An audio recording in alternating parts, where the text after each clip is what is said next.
বেটা শেষ। এই শালা শালা কোনে কামড় দিছিস? কানে কামড় এই জানে বন্ধ। শালা আগায় দি। ও বাবা আমার কাটটা গেল রে।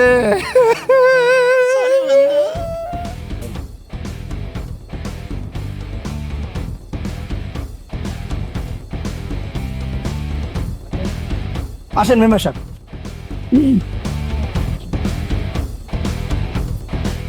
চলে আসেন। এই মেম্বার সাহেবের জন্য চেয়ার দে। আপনি চিন্তা করিছেন কিরাম বাটপার আর কিরাম চোর? মেম্বার সাহেব, আমাদের গ্রামে আইছে 2 নাম্বারই করতি। আপনি বুঝতে পারতেছেন বাইন্দের আইছি।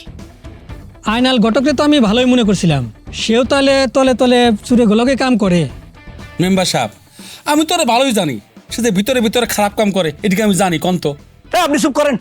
আপনি এত কথা করছেন কিসের জন্য? আপনিও তো একটা বাটপার। মেম্বার সাহেব, আপনি কোন থেকে কি শাস্তি দেওয়া উচিত? আইন নিজের হাতে তুলে নেওয়া ঠিক হবে না, তাগের পুলিশের হাতে দিলে ভালো হয়। আচ্ছা কালু, তুমি কত দিই তারা যে চোর তুমি টের পালে কিভাবে? হয়েছে কি মেম্বার সাহেব, বেদবারের হাটে 1 চোরের বিচার হচ্ছিল, আমি সেখান থেকে তো ক্লিয়ার হয়ে গেলাম। তার মানে তারা তোমার বাড়িতে চুরি করে নাই।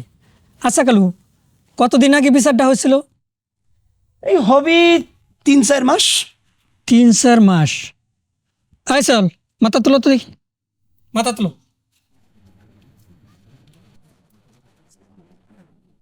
আরে বাহার, তুমি এখানে?